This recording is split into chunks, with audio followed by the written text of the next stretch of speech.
Hello guys, welcome back to my YouTube channel. Hope you are all doing good. So जी, शुरू करते हैं आज की कहानी के साथ। तारीख 6 जुलाई 2017।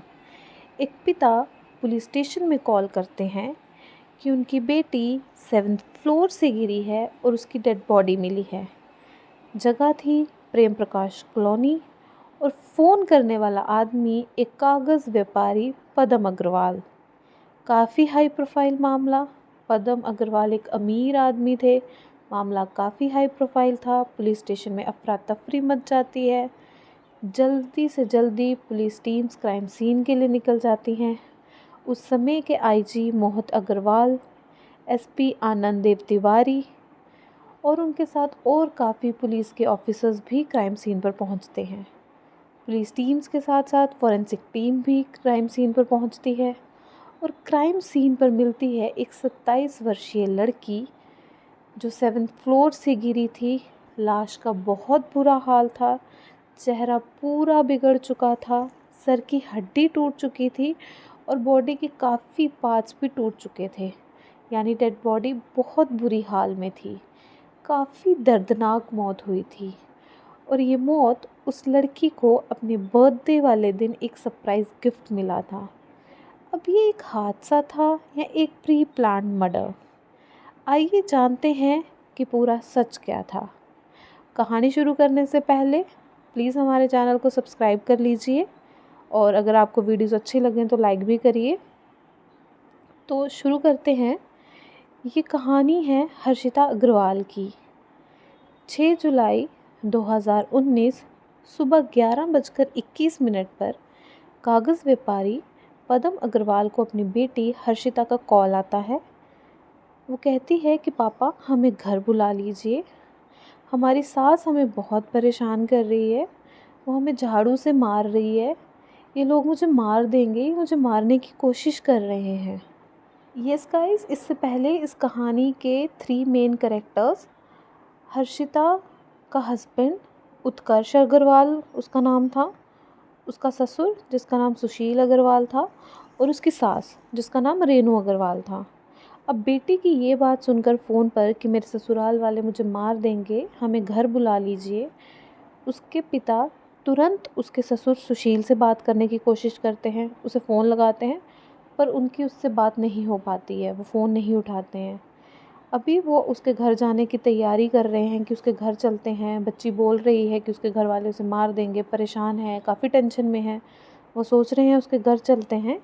इतने में ही दोपहर 12:40 पर उसके पिता को फिर से फ़ोन आता है, पर इस बार ये फ़ोन उनकी प्यारी बेटी हर्षिता का नहीं बल्कि उसके ससुर सुशील अग्रवाल का था। सुशील अग्रवाल हर्षिता के पिता से कहते हैं कि वो जहाँ अल्डोराडो अपार्टमेंट्स नाम की एक सोसाइटी में रहते थे, जहाँ उनका घर था, आप जल्दी हमारे घर आ जाओ।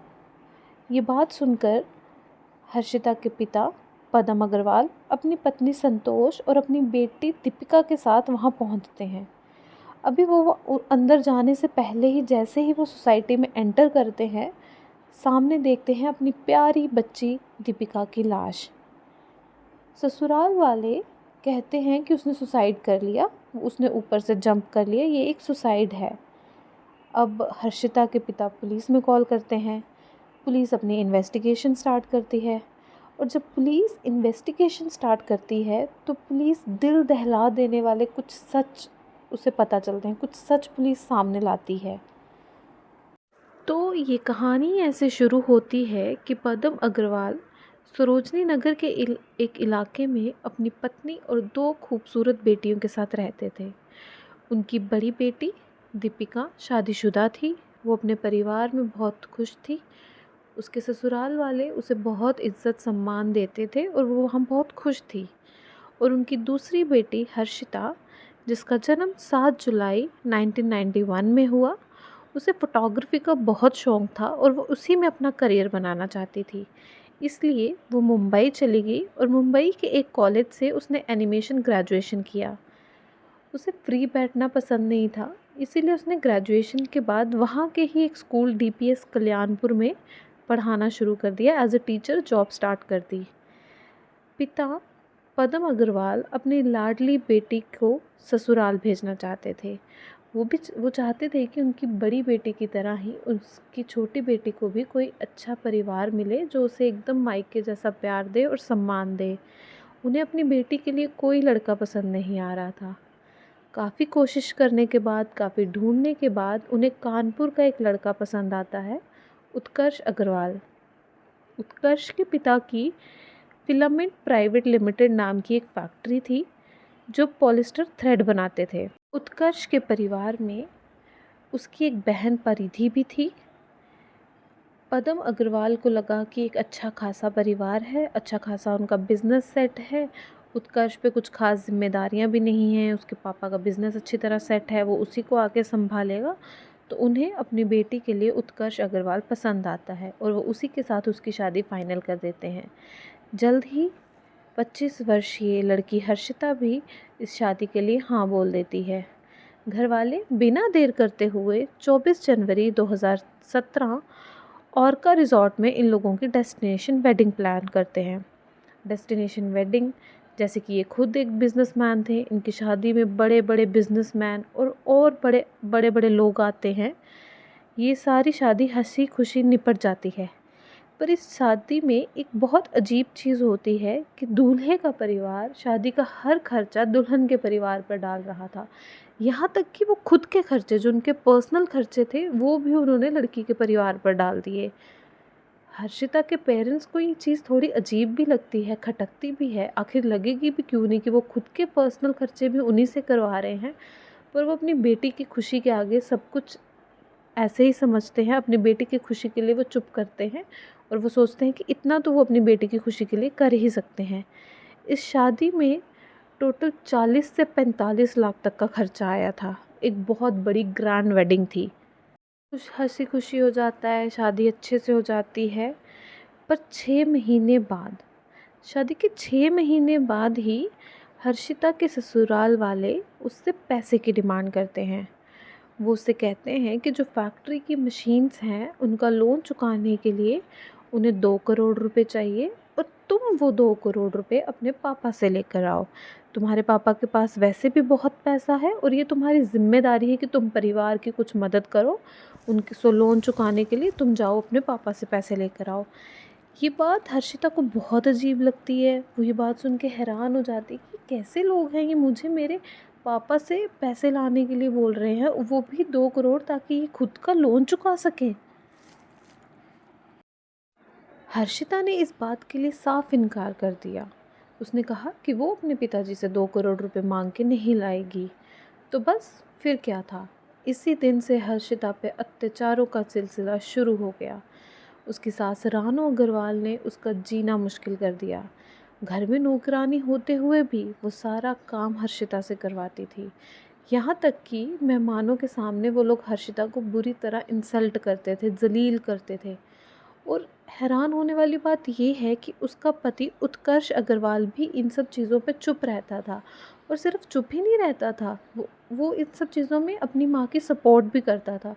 वो भी वैसा ही करता था जैसे उसकी मदर हर्षिता के साथ बिहेव करती थी। पर हर्षिता ने इन सब चीज़ों के दबाव में आकर अपने पेरेंट्स से पैसे नहीं मांगे। उसके हर्षिता के पेरेंट्स भी काफ़ी हैरान, क्योंकि एक चुलबुली बच्ची शादी के बाद बहुत परेशान रहने लग पड़ी, बहुत उदास रहने लग पड़ी। बहुत पूछने के बावजूद भी उसने अपने पेरेंट्स को कुछ नहीं बताया। फिर एक दिन उसके पेरेंट्स ने उसकी माँ की उसको कसम दी, तो फिर उसने बताया कि उसके ससुराल वाले उसको बहुत परेशान कर रहे हैं और वो 2 करोड़ की डिमांड कर रहे हैं। ये सब बातें सुनकर हर्षिता के माता पिता उसे उत्कर्ष को छोड़ देने की सलाह देते हैं। पर हर्षिता कहती है कि माँ, कुछ ही दिनों की बात है, वो उत्कर्ष से बहुत प्यार करती है और उत्कर्ष ठीक हो जाएगा, वो समझ जाएगा चीज़ों को। पर हालात उससे भी ज़्यादा बिगड़ते चले। अब उत्कर्ष की बहन ने भी अपनी माँ के कान हर्षिता के खिलाफ़ भरना स्टार्ट कर दिए। वो उसे अब और भी परेशान करने लगी। यहाँ तक कि हर्षिता की सास रानो अग्रवाल अब उस पर हाथ भी उठाने लगी थी। भोली भाली हर्षिता ये सब चुपचाप सह रही थी, सिर्फ अपने पति उत्कर्ष अग्रवाल के प्यार के लिए। पर उसका ये चुप रहना ही उनको हिम्मत देता था उस पर और ज़्यादा अत्याचार करने के लिए। हर्षिता की गिरती सेहत को देखकर उसके माँ बाप ने जब उससे दोबारा पूछा तो उसने सब सच बता दिया और उन्होंने उसे उत्कर्ष को छोड़ने की सलाह दी और उसे घर ले आए, वो उसे अपने घर ले आए। पर फिर ही कुछ दिनों बाद उत्कर्ष उसे लेने आ गया और उसने वादा किया कि अब उसका परिवार या वो उसके साथ ऐसा बिहेव नहीं करेंगे, वो उसके साथ अच्छे से रहेंगे, अच्छा बिहेव करेंगे, उसे अपनी बेटी बनाकर रखेंगे प्यार से। भली भाली हर्षिता अपने पति के प्यार में डूबी घर जाने के लिए मान जाती है। कुछ महीनों तक उसके ससुराल वाले ठीक रहते हैं, पर वो फिर से अपने पुराने तौर तरीकों पर वापस आ जाते हैं। वो फिर से हर्षिता को परेशान करने लगते हैं। इस दौरान हर्षिता की ननंद परिधि की भी शादी होने वाली थी। उन्होंने हर्षिता पर दबाव डाला कि तुम अपने पिता से 25 लाख रुपए मांगकर हमें दो, पर हर्षिता ने अपने घर वालों से कुछ नहीं कहा। बहुत पूछे जाने पर उसके माँ बाप को उसने बता दिया कि उसके ससुराल वाले 25 लाख मांग रहे हैं, पर किसी भी हाल में उन्हें ये पैसे नहीं देने। 8 मार्च 2019 को हर्षिता की ननंद की शादी हो जाती है, पर जैसे कि उसके घर वालों ने पैसे नहीं दिए थे तो उसकी सास उसके साथ और भी बुरा बर्ताव करने लग पड़ती है। मुंह में चांदी का चम्मच लिए पैदा हुई एक लड़की जिसे उसके घर वालों ने प्रिंसेस की तरह रखा था, उसके ससुराल वाले उसके नौकरों से भी बुरी हालत कर रहे थे। उसे घर के वो छोटे मोटे काम करने के लिए भी मजबूर किया जा रहा था जो नौकर भी ना करें। वो हर्षिता को बहुत परेशान कर रहे थे, उस पर बहुत टॉर्चर कर रहे थे। अब बात यहाँ तक पहुँच चुकी थी कि हर्षिता की सास आए दिन उस पर हाथ उठाने लगी थी। हर्षिता का पति भी इन सब चीज़ों पे कोई ऑब्जेक्शन नहीं लगा रहा था। अब पिता पद्म अग्रवाल को अपनी बेटी का ये दुख देखा नहीं गया, तो उसने सोचा कि उसको घर की टेंशनों से दूर एक यूएसए की ट्रिप पे भेजा जाए। तो उन्होंने अपनी दोनों बेटियों और दोनों दामादों को एक यूएसए ट्रिप पे भेजा ताकि उनका थोड़ा मूड चेंज हो, थोड़े टेंशन से दूर हो, कुछ घर का माहौल बदली हो। खुद भी वो गए उनके साथ वो ट्रिप पर। 8 मार्च 2000 सॉरी 15 जून 2019 को वो लोग ट्रिप से वापस आते हैं। कुछ दिनों तक हर्षिता ने कोई शिकायत नहीं की। 7 जुलाई को हर्षिता का जन्मदिन था, जिस पर उसके पेरेंट्स ने एक सरप्राइज़ बर्थडे पार्टी प्लान की थी। सभी को वो इनविटेशन भेज चुके थे, पर उसी के एक दिन पहले 6 जुलाई को हर्षिता अपने पापा को फ़ोन करती है कि आइए हमें घर ले जाइए, हमारी सास हमें झाड़ू से मार रही है, वो हमें मार देंगे। और थोड़ी देर बाद उसके ससुर जी का फ़ोन आता है कि हर्षिता आप जल्दी हमारे घर आइए, हर्षिता ने सुसाइड कर लिया है। जब वो उनके अपार्टमेंट्स जाते हैं तो वो नीचे देखते हैं हर्षिता की डेड बॉडी पड़ी है। उसके सास ससुर उसकी डेड बॉडी के पास खड़े हैं। उसके ससुर हर्षिता के पिता पद्म अग्रवाल की तरफ बढ़ते हैं और उन्हें कहते हैं कि हर्षिता ने सुसाइड कर लिया, उसने ऊपर से जंप कर दिया, उसने खुदकुशी कर ली 7वें माले से जंप करके। ये बात सुनकर हर्षिता के पिता पद्म अग्रवाल बहुत गुस्से से चिल्लाते हैं और कहते हैं कि मेरी बेटी ने सुसाइड नहीं किया है, बल्कि तुम लोगों ने उसे मार डाला है। उन्होंने बहुत गुस्से में उन्हें कहा कि मैं अब तुम लोगों को नहीं छोड़ूंगा, तुम लोग मेरी बेटी के हत्यारे हो, उसके कातिल हो, उसके गुनहगार हो।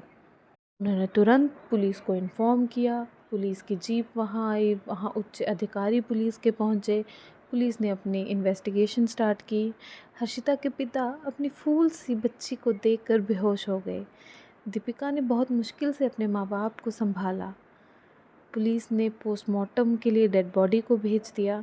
सबसे पहले पुलिस ने हर्षिता के पति उत्कर्ष से पूछताछ की, तो उसने कहा कि वो हर्षिता से कितना प्यार करता है वो बयान नहीं कर सकता, वो बता नहीं सकता, पर उसके जाने से उसकी सारी दुनिया ख़त्म हो चुकी है, उसकी सारी ज़िंदगी ख़त्म हो गई है। कहा कि वो लोग शादी के बाद बहुत खुश थे। हर्षिता का उसका फ़ोटोग्राफ़ी का बिज़नेस शुरू करने वाले थे।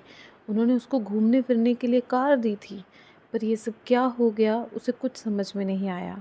उसने कहा कि वो तो उस समय अपने पापा के साथ फैक्ट्री में था। जबकि उसके पिता सुशील ने पुलिस को ये कहा कि वो सुबह अपने बेटे के साथ फैक्ट्री में चले गए थे। पीछे से उनकी पत्नी रानो का फ़ोन आया कि बहू हर्षिता किचन की खिड़की से नीचे गिर गई है। तो उसने सबसे पहले हर्षिता के पिता को फ़ोन किया और उसके बाद अपने बेटे के साथ घर के लिए निकल पड़े। जबकि उनकी पत्नी रानू ने कहा कि वो घर पर ही थी। सुबह 9 बजे उसका पति और उसका बेटा फैक्ट्री के लिए चले जाते हैं। पीछे से उनकी नौकरानी शकुंतला आती है और शकुंतला के चिल्लाने की आवाज़ आती है और कहती है कि मैं जब किचन में जाकर देखती हूँ तो बहू किचन से नीचे गिरने वाली होती है खिड़की से और शकुंतला उसे बचाने की कोशिश कर रही है, पर शकुंतला उसे बचा नहीं पाती। और वो कहती है कि जब तक वो नीचे जाकर देखती तब तक बहू की डेथ हो चुकी थी, हर्षिता की डेथ हो चुकी थी। वो कहती है कि शायद कि खिड़की के पास गंदगी साफ़ करते हुए वहाँ से हर्षिता का पैर फिसल गया और वो खिड़की से नीचे गिर गई। पुलिस ने उनकी नौकरानी शकुंतला के बयान लिए तो सारा सच सामने आ गया। शकुंतला ने बताया कि जब वो सुबह 9 बजे घर आई तो हर्षिता का पिता उत्कर्ष और उसके ससुर फैक्ट्री जा चुके थे। घर में सिर्फ रानो और हर्षिता थी, जिनकी किसी बात पर बहुत बहस हो रही थी। हर्षिता की सास ने चिल्लाते हुए कहा कि नौकरानी को 8,000 दिए जाते हैं और तुम पूरा दिन घर में पड़ी रहती हो, सब काम तुम्हें करने चाहिए। इस बात पर हर्षिता ने भी उन्हें गुस्से से जवाब दे दिया। नौकरानी का कहना था कि उसने हर्षिता को समझा बुझाकर कमरे में लेकर गई, जबकि रानो ने पीछे से आकर चप्पल और झाड़ू से हर्षिता को मारना शुरू कर दिया और उसे घर से बाहर भी नहीं जाने दिया और नौकरानी वहाँ से चलकर अपना काम करने लगी। थोड़ी देर बाद तकरीबन 12 साढ़े 12 बजे हर्षिता की चिल्लाने की आवाज़ आई और जब उसने किचन में जाकर देखा तो हर्षिता खिड़की से लटक रही थी। उसने हर्षिता को ऊपर खींचने की कोशिश करी, जबकि उसकी सास रानो दर्शक की तरह पीछे खड़ी तमाशा देखती रही। उसने कोई मदद नहीं की अपनी बहू की जान बचाने में। नौकरानी सफल ना हो पाई, हर्षिता नीचे गिर गई और उसकी मृत्यु हो गई। इसी बयानों के आधार पर पुलिस ने महिला पुलिस की सहायता से उसकी सास रानो को गिरफ्तार कर लिया। में पुलिस के हाथ एक सीसीटीवी फुटेज लग जाती है जिसमें दिखता है कि हर्षिता की सास हर्षिता की डेड बॉडी के पास आती है, अपने पति को फ़ोन लगाती है और कहती है शी इज़ फिनिश्ड, खिड़की से कूद गई है। वहाँ से उसका फ़ोन और गाड़ी की चाबी उठाती है और ऊपर चली जाती है। हर्षिता के माता पिता, उसके पति, उसकी सास ससुर और ननंद के खिलाफ़ एफआईआर रिपोर्ट करवाते हैं कोना पुलिस स्टेशन में। कुछ समय बाद उसके नंद और नंदोई का नाम एफआईआर रिपोर्ट से हटा दिया जाता है। अभी सभी आरोपी दहेज हत्या के आरोप में अरेस्टेड हैं, पुलिस के कब्ज़े में हैं और उन पे केस चल रहा है। अभी तक केस का कुछ फ़ैसला नहीं आया, पुलिस अभी भी अपनी इन्वेस्टिगेशन कर रही है, कोर्ट में हेयरिंग्स जारी हैं। हम होप करते हैं कि हर्षिता को इंसाफ मिले और ऐसे दहेज के लालचियों को उनकी पाप की सज़ा ज़रूर मिले। उन्होंने एक मासूम बच्ची को कुछ चंद पैसों के लालच में अपने घर वालों से छीन लिया। उन्होंने अपनी प्यारी बहू की हत्या कर दी। आपको क्या लगता है, इस देश में उसे इंसाफ मिलेगा या नहीं मिलेगा? अगर आपको आज की कहानी अच्छी लगी हो तो please like, share and subscribe my channel. और आपके क्या व्यूज़ हैं, आपके क्या कमेंट्स हैं इस स्टोरी को लेकर, कमेंट बॉक्स में ज़रूर मेंशन करिएगा। हमें बहुत अच्छा लगेगा आपके व्यूज़ जानकर। Thank you very much.